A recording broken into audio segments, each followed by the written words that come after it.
ایک شوگر کا پیشنٹ تھا, اس کو ہم نے منع کیا کہ نہیں چینی کھانا. تو ایک کوئی صاحب آئے, انہوں نے اس کے سامنے شربت کا گلاس رکھا. بہت خطرناک پیشنٹ تھا, وہ بہت اصرار کیا, وہ نمازی بھائی تھے, بہت اصرار کیا بھائی یہ پی لو یہ پی لو. وہ کہہ رہے نہیں نہیں نہیں مجھے شوگر ہے. جب انہوں نے زیادہ اصرار کیا نا اور کہا اللہ نے چاہا کچھ نہیں ہوگا انشاءاللہ, اللہ نے چاہا تو کچھ نہیں ہوگا. دیکھو صحابہ کرام کا اللہ پہ توکل تھا, انہوں نے دریا میں گھوڑے دوڑا دیے. انہوں نے, یہ بہت اہم واقعہ ہے, اس کو بڑا سبق ملے گا اس سے انشاءاللہ آپ کو, خاص طور پہ دینداروں کے لیے سمجھنے کی چیزیں.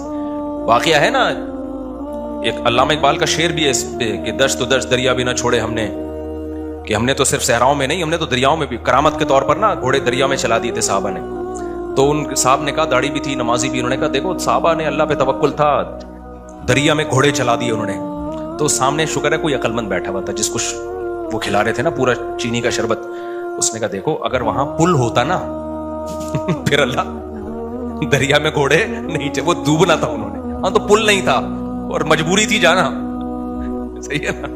پل ہوتا پھر صحابہ دریا میں چلاتے, پھر سوال ہی پیدا نہیں ہوتا کہ دریا میں گھوڑے چلتے. اللہ کہتا ہے پل ہے تو جاؤ نا, یا پل بنانے کا ٹائم ہوتا تو بھی نہیں. یہ جو قسطنطنیہ میں سلطان محمد فاتح نے قسطنطنیہ اور یہ جو آج کا استنبول ہے جب یہ فتح کیا تھا, تو اس نے کوئی دریا میں تھوڑی گھوڑے چلا دیے تھے. ان کا یہ جو استنبول کا جو قلعہ ہے نا آج جو 4000 سال جس کی پرانی تاریخ ہے, میں نے وہاں جا کے ولاگ بھی بنایا ہے, یہ ترکی کا جو مشہور قلعہ ہے, یہ تو عیسائیوں کے ہاتھ میں تھا, بہت مضبوط عیسائیوں کی اسٹیٹ تھی. اور نبی صلی اللہ علیہ وسلم نے خوشخبری سنائی تھی کہ نعم الجیش جیش یغزو القسطنطینیہ, فرمایا سب سے بہترین لشکر, کیا ہی خوب لشکر ہے جو قسطنطینیہ فتح کرے گا. آپ مکہ میں اور ترکی کی فتوحات کی خوشخبریاں دے رہے ہیں. ہمارے نبی کا یہ ویژن دیکھو, ایک پیغمبر جو نہ لکھنا جانتے ہیں نہ پڑھنا جانتے ہیں, لیکن کتنے کانفیڈنٹلی وہ کہہ رہے ہیں کہ کیا خوب لشکر ہوگا جو قسطنطینیہ کو فتح کرے گا. اور خوشخبری دی, جنت کی بشارت دی. اسی وجہ سے مسلمان فاتحین شروع سے لگے ہوئے تھے اس میں, لیکن نہیں ہو پا رہا تھا. تو سلطان محمد فاتح نے کیا کیا, وہ بھی فوجیں لا کے بٹھا دی, لیکن اتنا مضبوط قلعہ ہے وہ جا ہی نہیں پا رہے بھائی. تو مشورہ ہوا. اب انہوں نے یہ نہیں کیا کہ جی ایک طرف سے سمندر ہے, وہاں بھی سمندر کٹا ہوا ہے نا, آپ میپ میں دیکھ سکتے ہیں. تو سمندر میں ہم کیا کرتے ہیں, بسم اللہ ہی اللہ پڑھ کے سمندر بھی نکل جاتے ہیں. بڑھ جانا تو ڈوب جانا تھا انہوں نے, اور کیا. تو اللہ کہتے ہیں پہلے اپنے سارے اسباب اور وسائل تو استعمال کرو, پھر میری مدد آئے گی. تو سلطان محمد فاتح نے مشورہ لیا, بھائی کیا کریں یار, یہ تو ناممکن ہے. پیچھے پورا یورپ تھا نا, وہاں سے بھی تو مدد آ رہی تھی ان کی, تو ناممکن تھا اسباب کی دنیا میں بھی. 600 سال ہو گئے, علاقہ ہی نہیں فتح ہو کے دے رہا, اب تو کچھ کرنا پڑے گا کہ نہیں کرنا پڑے گا, اب تو کچھ کرنا ہے بھائی. تو ماہرین بیٹھے, انہوں نے مشورہ دیا, استخارہ نہیں نکالا. خوب سمجھ لو, استخارہ نکال کے دیکھتے ہیں فتح ہوگا تو ٹھیک ہے, نہیں تو واپس چلو. دیکھو وہ اسباب بھی اختیار کرتے تھے اور اللہ سے دعائیں بھی. سلطان محمد فاتح کے لشکر میں ہمیشہ کوئی نہ کوئی اللہ والے بزرگ اس وقت کے ہوتے تھے, ان کو صرف دعاؤں کے لیے لے کے جاتا تھا. وہ دیکھتا تھا نا ایک بزرگ ہیں, وہ لڑ نہیں سکتے, بوڑھے ہیں, کوئی بات نہیں حضرت آپ ہماری صف میں ہوں گے, ذکر کریں گے اور اللہ سے دعائیں, کیونکہ اللہ تقوی اور ذکر پر مدد کرتا ہے. تو ایسے سیکولر نہیں تھے کہ ہم اپنی توپوں پہ اعتماد کر لیں خالی, نہ نہ نہ, ہمیں اللہ والے بزرگ بھی چاہیے. تو ایک نہ ایک بزرگ اس کی صف میں ہوا کرتے تھے جن کا کام ہے اللہ سے دعائیں مانگنا. خود بھی مانگتا تھا, لیکن بھائی وہ اپنے آپ کو سمجھتا تھا ہم اس لیول کے نیک نہیں ہیں, تو ایسے ایک بزرگ ہوں گے, ان کی برکت ہوگی, اللہ ہمیں فتح دے گا. اور دوسرا اسباب بھی دبا کے استعمال کیے انہوں نے. سلطان محمد فاتح نے جب دیکھا نا یہ اتنا بڑا قلعہ اور اتنی چوڑی دیوار, میں نے وہ ولاگ پہ آپ دیکھ لیں, اس کو اتنی چوڑی دیوار ہے بھائی, اس پہ تو پوری بیل گاڑیاں چلتی تھی دیوار کے اوپر, امپاسبل, ناممکن اس کو فتح کرنا. تو سلطان محمد فاتح نے بزرگ بھی رکھے اپنے پاس, اللہ اللہ بھی ہو, ذکر بھی ہو, اور پھر اپنے انجینئرز کو آرڈر دیا, دنیا کی سب سے بڑی توپ بنائی اس وقت اس قلعے کو فتح کرنے کے لیے, جس کو دیکھ کے آدمی, وہ توپ میں دیکھ کر آیا ہوں اس کا ڈیزائن, یا شاید وہی توپ رکھی بھی, مجھے یاد نہیں ہے. اتنی بڑی توپ بنائی ہے نا, اس سے جو لوہے کا گولا نکلے گا تو دیوار میں کچھ ہلائے گا تھوڑا سا وہ دیوار, کچھ ایسے جب 1000-2000 گولے نکلیں گے تو شاید دیوار میں کچھ دراڑ آ جائے. اتنی اسٹرگل کی اس نے, اور اتنے لوگ, ہم نے تو ترکی میں نا انہوں نے وہ بنایا ہوا ہے ایک آڈیٹوریم میں نا, وہاں پر ایک جیسے نہیں سیارہ کا ہمارے یہاں آپ کو ملتی ہے ادھر پلانیٹوریم, دیکھا ہوگا آپ نے, تو ایسے ہی انہوں نے وہ پوری تاریخ دکھاتے ہیں ویڈیو کی شکل میں. بڑا مزہ آتا ہے وہ دیکھنے میں, بڑا جوش پیدا ہوتا ہے یار, کیا خون خرابہ, اور ادھر سے گولے, پورا وہ منظر انہوں نے تاریخ کی کتابوں سے نکال کے اس کو فلمایا ہے. لیکن ایسے نہیں کہ پروجیکٹر پہ, بلکہ آپ جائیں گے نا تو آپ کو ایسا لگے گا آپ وہاں 3D میں, آپ سمجھ لیں, آپ کو لگے گا آپ وہاں پہنچ چکے ہیں. وہ ایسا چیخیں نکلتی ہیں یار وہ منظر دیکھ کے, ایسے تھوڑی پیڑے کھائے ہیں مسلمانوں نے یار, پوری دنیا پہ حکومتیں کی ہیں, آج بیٹھے ہیں وزیر اعظم بن نہیں رہا. صحیح ہے نا. بہت محنتیں کی ہیں مسلمانوں کا ماضی بڑا خدا کی قسم شاندار تھا. میں بار بار کہتا ہوں نا, ایک گورے کی ویڈیو بھی میرے موبائل میں پڑی ہوئی ہے, وہ لندن میں یا امریکہ میں بھول گیا, یونیورسٹی میں وہ گورا لیکچر دے رہا ہے, میرے موبائل میں وہ ویڈیو پڑی ہوئی ہے. وہ گورا لیکچر دے رہا ہے, گورا کہہ رہا ہے تو وہ کالا, لیکن گورا اس سینس میں کہہ رہا ہوں کہ امریکن ہے, اس سینس میں کہہ رہا ہوں, یا تو میرا خیال ہے امریکن ہے, یو کے کا نہیں ہے, وہ ان کا جو لب و لہجہ ہے نا وہ امریکن لب و لہجہ. وہ یونیورسٹی میں لوگوں کو بتا رہا ہے کہ ونس اپون اے ٹائم, ایک ٹائم تھا کہ آپ کو مسلم سائنٹسٹ کے علاوہ دنیا میں کوئی سائنسدان نظر ہی نہیں آتا تھا. ہر فیلڈ میں کون سا سائنٹسٹ تھا؟ مسلمان. اور وہ کہہ رہا ہے کہ فلکیات کے علم میں مسلمانوں نے اتنی ترقی کی تھی. پھر بغداد کی یونیورسٹی کا نام لے رہا ہے وہ, بغداد میں جو ہماری خلافت تھی. تو وہ کہہ رہے ہیں کہ آج بھی جتنے ستاروں کے نام ہیں نا انگلش میں, سارے عربی سے آئے ہیں. سارے کہاں سے آئے ہیں؟ یہ عربی سے آئے ہیں. مسلمان یہ کام بہت پہلے کر چکے تھے. بڑا شاندار ماضی تھا ہمارا, لیکن ایسا ختم ہوا, ایسا لگتا ہے ہم ہمیشہ سے ہی اسی طرح ہیں, ہمیشہ سے ہی ہم سے وزیر اعظم بن ہی نہیں پایا کبھی. ایسا نہیں ہے, ماضی ہمارا اور زیادہ پرانا ماضی نہیں ہے, 150-200 سال سے زیادہ پیچھے کی بات نہیں ہے. یہ چند غلطیاں ہوئی ہیں جس کی سزا ہم بھگت رہے ہیں. اس میں مذہبی لوگوں سے بھی ہوئی ہیں, حکمرانوں سے بھی ہوئی ہیں, دونوں طبقوں سے ہوئی ہیں. کسی ایک طبقے کو آپ ذمہ دار نہیں ٹھہرا سکتے. تو اس میں ایک بہت بڑی غلطی یہ ہوئی ہے کہ مذہب کو سائنس سے کیا کر دیا؟ الگ کر دیا. یہ بہت بڑی مسٹیک ہوئی ہے. جبکہ ہمیں داؤد علیہ السلام, سلیمان علیہ السلام کے واقعات میں کیا ملتا ہے؟ اللہ نے سلیمان علیہ السلام کو جب دنیا کا حکمران بنایا ہے تو اللہ نے اسباب اور وسائل بھی دیے تھے ان کو. وہ اسباب کیا تھے؟ لوہا ان کے ہاتھ میں پگھلا دیا اللہ تعالیٰ نے. داؤد علیہ السلام کو حکم دیا زرہیں بناؤ, زرہیں. اللہ کہہ دیتا کہ اے داؤد تو زمین پر حکومت کرے گا, لڑائی کرے گا, زرہیں بنانے کی ضرورت نہیں ہے. آیت الکرسی پڑھ کے ہر مجاہد پہ پھونک لگائی, دم کیا, دشمن کی تلوار چلے گی نہیں. یہی چل رہا ہے نا آج کل. داماد انسان کا بچہ نہیں بن رہا, آیت الکرسی پڑھ کے پھونکو اور اس کو جو ہے وہ تعویذ کرا دو تو ٹھیک ہو جائے گا. پوری 10-10 سال دامادوں کے ٹھیک کرنے میں بیٹیوں کی زندگیاں تباہ کر دی. قرآن کیا کہتا ہے؟ ان خفتم اللہ یقیما حدود اللہ. حدود اللہ پہ قائم نہیں رہ سکتے بھائی, خلا لینے کی کوشش کرو اس پاگل سے. 2-3 موقع دے دیے ٹھیک ہونے کے, ہو گیا ٹھیک ہے, نہیں تو اگر برائی اس قابل ہے کہ برداشت کے قابل ہے تو برداشت کرو. بلا وجہ گھر نہیں توڑنا چاہیے, بالکل برداشت کے قابل نہیں ہے, جان چھڑاؤ بھائی اس آدمی سے. نہ میں نہ جانتا ہوں نا ایسے لوگوں کو, 30-30 سال ہو گئے کہ نہیں جی اللہ کے ہاتھ میں دل ہیں, اللہ جب چاہے گا میرے داماد کا دل چینج کر دے گا. اس امید پہ 30 سال گزار دیے اور بیٹی پاگل ہو گئی. میں نے کہا 30 سال کے بعد آپ آ رہے ہو کہ خلا لینا ہے؟ کہہ رہے ہیں بھائی وہ اللہ کے ہاتھ میں دل ہے. تو میں نے کہا اللہ کے ہاتھ میں ہے, لیکن اللہ نے کہا کہ میں گھماؤں گا. ہم کب کہہ رہے ہیں کہ اللہ کے ہاتھ میں نہیں ہے؟ اگر ہمیں پتا ہوتا کہ اگلے سال اللہ آپ کے داماد کو ٹھیک کر دیتا, میں کہتا چلو 1 سال اور انتظار کر لو.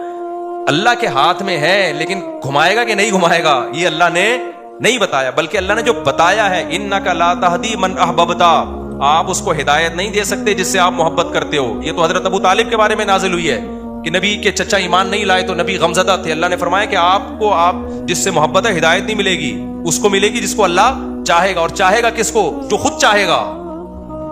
یہ بھی قرآن کہتا ہے تو خود چاہے گا اسی کو ملے گی. جو خود نہیں چاہے گا تو بھائی چاہے نبی کا چچا بھی ہو نہیں ملے گی. تو میں نے کہا بھائی نبی کے چچا کو نہیں ملی ہدایت, آپ کے داماد آپ کے نبی سے بھی آگے ہو, تو ہم تو گراؤنڈ ریئلٹی کو دیکھ کر فیصلہ کریں گے. 1 سال بہت ہوتا ہے کسی کو تجربے میں. اب انسان کا بچہ نہیں بن رہا, نہ نان نفقہ دے رہا ہے, وہ بے تحاشا مارتا پیٹتا ہے, ٹارچر ذہنی کر کے اس کو بیچاری کی زندگی بیڑا غرق ہو گیا اس کا.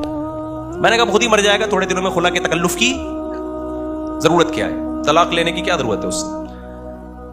اسلام جو ہے نا وہ دقیانوسی نہیں سکھاتا میرے بھائی. مسلمانوں نے ایسے ہی نہیں دنیا پہ حکومتیں کر لی ہیں. داؤد علیہ السلام کو اللہ نے, داؤد علیہ السلام, قرآن کہتا ہے نا پوری دنیا پہ داؤد علیہ السلام نے, پوری دنیا نہ بھی ہو, دنیا کے ایک بہت بڑے حصے پر جو حکومت کی ہے, تو قرآن کیا بتاتا ہے کیسے کی حکومت, کیسے کی حکومت, بھوکے لگا کے کی. قرآن ان کی عبادت کا بھی تذکرہ کرتا ہے.